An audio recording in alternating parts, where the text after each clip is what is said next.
Puji Tuhan, jumpa lagi dengan program Kita Diberkati. Haleluya. Saudara yang saya kasih dalam Tuhan, doa saya ya, dimanapun kita berada, kita tetap ada dalam perlindungan Tuhan, kita ada dalam penjagaan Tuhan dan penyertaan Tuhan. Haleluya.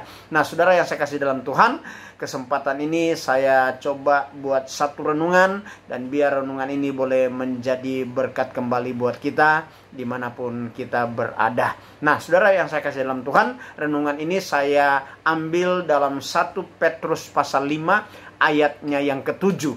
1 Petrus pasal 5 ayat yang ke-7 berkata, serahkanlah segala kekhawatiranmu kepadanya, sebab ia yang memelihara kamu. Nah, pastikan saudara, lewat pembacaan ini kita diingatkan kembali ya, bahwa Allah yang kita sembah di dalam Yesus Kristus adalah Allah yang memelihara. Nah, saudara yang saya kasih dalam Tuhan, numpang tanya, kalau kita sudah tahu sekarang bahwa Allah yang kita sembah dalam Yesus adalah Allah yang memelihara atau pemelihara saudara, maka apa yang kita harus khawatirkan? Apa yang harus kita ragukan dalam hidup ini? Apa yang membimbangkan kita, mengkhawatirkan kita, saudara? Nah, hari ini pastikan kita mau serahkan semuanya itu kepada Tuhan, saudara. Kenapa? Karena Allah yang kita sembah, poin yang pertama yang saya catat di sini, pemeliharaan Allah itu mencukupi segala keperluan, kebutuhan kita. Jadi nggak ada yang harus kita khawatirkan, saudara. Yang penting kita harus berjalan sesuai dengan apa yang menjadi petunjuknya, apa yang menjadi peraturan ketetapan Tuhan yang Tuhan sampaikan pada hari ini. Contoh, Tuhan punya peraturan hari ini buat kita, serahkanlah khawatirmu, saudara. Nah, kalau selama ini kita percaya Tuhan tapi kita tidak mau serahkan kekhawatiran, ketakutan, kecemasan, kebimbangan dan sebagainya, maka saya percaya kita tidak akan alami pemeliharaan Tuhan itu di dalam kehidupan kita.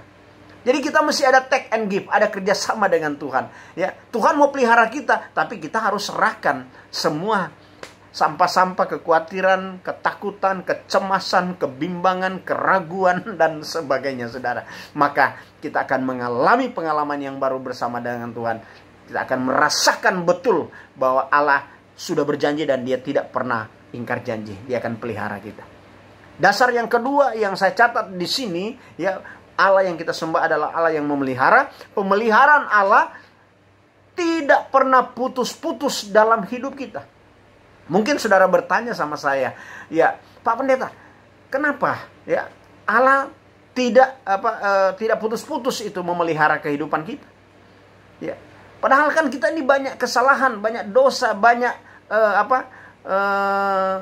hal yang menyakitkan hati Tuhan.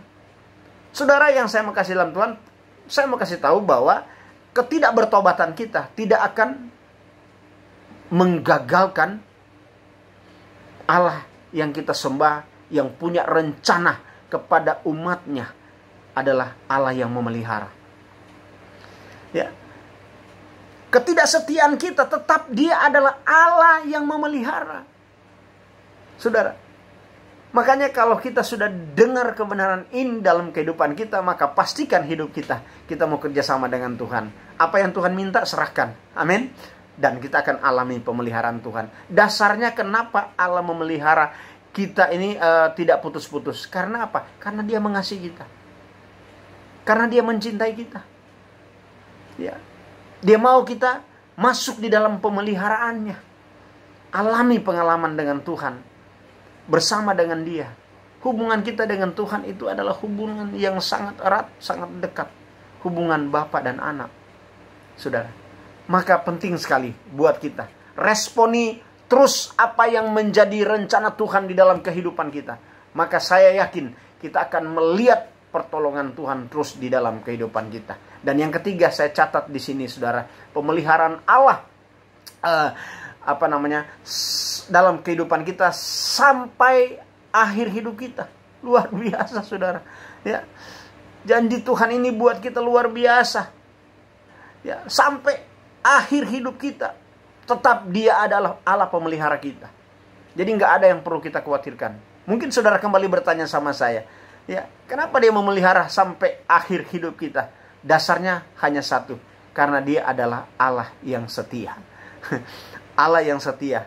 Kalau setia itu sampai akhir, saudara. Ya, kalau cuma hari ini kita setia, besok enggak, itu bukan setia. Ya, kita belum setia dalam dalam kesetiaan itu sesungguhnya. Kalau kita taat hari ini, belum tentu besok kita taat lagi. Berarti kita belum setia dalam ketaatan. Setia itu adalah langkah akhir, saudara.